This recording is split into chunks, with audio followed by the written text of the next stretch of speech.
আসসালামু আলাইকুম। কক্সবাজারের চকরিয়ায় আজকের যে ঘটনাটি ঘটেছে, আমার মনে হয় অল্পের জন্য সেটি গোপালগঞ্জের পুনরাবৃত্তি হয়নি। অর্থাৎ এনসিপি আরেকটা গোপালগঞ্জ হওয়া থেকে অল্পের জন্য হলেও বেঁচে গেছে এবং এখানে একটি রাজনৈতিক বিশৃঙ্খলার হাত থেকে গোটা দেশ রক্ষা পেয়েছে, এটা আমি মনে করি।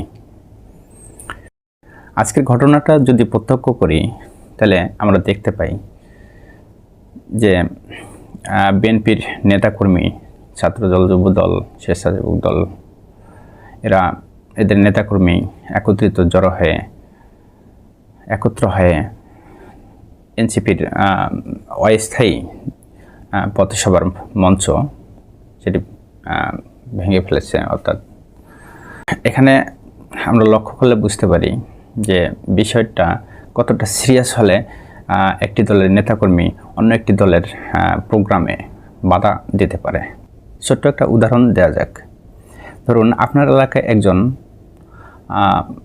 বড় মাপের ব্যক্তি রয়েছেন, বেশ প্রতিপত্তি রয়েছে, প্রভাব রয়েছে, ক্ষমতা রয়েছে। তিনি ওই এলাকায় যত বড়ই অপরাধ করুক না কেন এবং যত বড়ই খারাপ হোক না কেন, তার তো কিছু কর্মী সমর্থক এবং তার ভালো শুভাকাঙ্ক্ষী অবশ্যই রয়েছে, এটা মানতে হবে। সে খারাপ কাজ করে তাই বলে যে সব কিছু খারাপ কাজ করে এমন তো না, তার কিছুটা হলে তো ভালো কাজ আছে, এটা মানতে হবে আমাদেরকে। এবং সেই এলাকায় যে যদি আপনি ওই ব্যক্তির বিরুদ্ধে কুৎসার রটনা করেন, ওই ব্যক্তির বিরুদ্ধে কুরুচিপূর্ণ কথাবার্তা বলেন,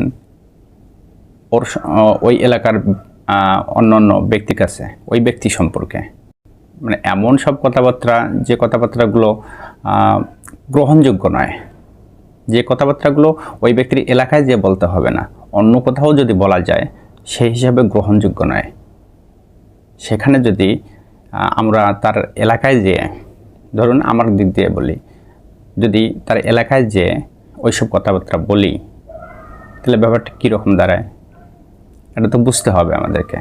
এটা তো সাধারণ জ্ঞান প্রশ্ন যে একটি ব্যক্তির বিরুদ্ধে তার এলাকায় গিয়ে যদি আমরা অপবাদ দেই, কুরুচিপূর্ণ কথাবার্তা বলি, বিতর্কিত কথাবার্তা বলি, তাহলে সেখানকার পরিস্থিতিটা কীরকম হবে আমাদেরকে বুঝতে হবে।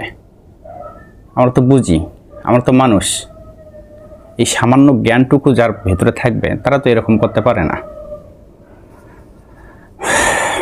যে সম্পর্কে বলতেছি যে কক্সবাজারের চকরিয়ায় এনসিপির পদযাত্রার সভা মঞ্চ বিএনপি ছাত্রদল, যুবদল, স্বেচ্ছাসেবক দল, আরও যত অঙ্গ সংগঠন রয়েছে বিএনপির, তারা সবাই একত্রিত হয়ে সেটি সভামঞ্চ ভেঙে ফেলছে। এটা আমরা সবাই দেখছি, বিভিন্ন খবরের মাধ্যমে দেখছি, বিভিন্ন পত্রিকায় দেখছি। তা এর মূল কারণটা কি? এটা কি হওয়া উচিত ছিল? এটা কী কারণে হলো? এগুলো তো আমাদেরকে খুঁজতে হবে।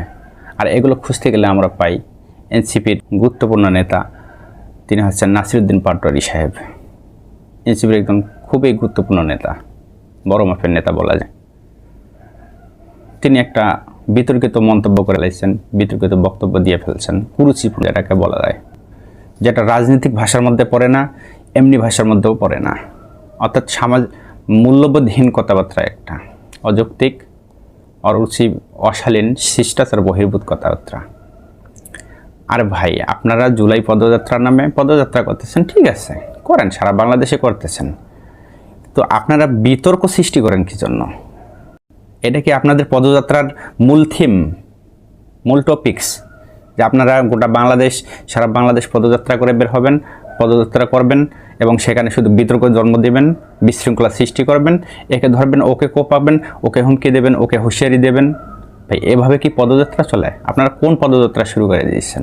জুলাইয়ের চেতনাকে ধারণ করে যদি আপনারা পদযাত্রা শুরু করেন এবং চলছে, প্রায় শেষের পথে আপনাদের পদযাত্রা, আজকে 20 দিন হয়ে গেল, 19 দিন হয়ে গেল, কিন্তু আমরা এই 19 দিনে যত ঘটনা দেখিয়েছি আপনাদের, সেগুলো তো বলার অপেক্ষা রাখে না।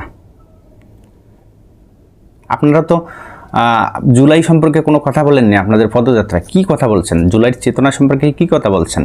আপনারা জুলাই সম্পর্কে দেশের বিভিন্ন প্রান্তের মানুষকে কি বুঝিয়েছেন, কি জানিয়েছেন জুলাই সম্পর্কে? আপনারা তো শুধু এটা নিয়ে ব্যস্ত যে আপনারা কার কি হয়েছে, কে চাঁদাবাজি কে করছে, স্বৈরাচার শিষ্টার আপনার আরও কি বলে ফেসিস্ট, এগুলো নিয়ে পড়ে আছেন। ভাই আপনারা যদি জুলাই পদযাত্রায় বের হন জুলাইয়ের চেতনাকে কেন্দ্র করে, তাহলে আপনারা জুলাই সম্পর্কে সাধারণ জনগণকে বুঝান। এটাই তো আপনাদের দায়িত্ব, কর্তব্য ছিল। যেটার নাম নিয়ে বের হলেন সেটার কোনো খবর নেই, আপনারা খুঁজে বেড়ান কার কী হয়েছে, কায় কী করে, এগুলো খুঁজে বেড়ান। এগুলো তো আপনাদের জুলাই পদযাত্রার, এগুলো তো আপনার জুলাই পদযাত্রার মধ্যে পড়ে না আমি মনে করি। যাই হোক, আপনারা বের হয়েছেন, আপনাদের লক্ষ্য তো একটাই যে এই জুলাই পদযাত্রার নাম করে রাজনৈতিক প্রচার প্রচারণা চালানো। সেটাও যদি সুষ্ঠুভাবে করতে পারেন তাও ভালো কথা, কিন্তু আপনারা তো সেটাও সুষ্ঠুভাবে করতে পারতেছেন না।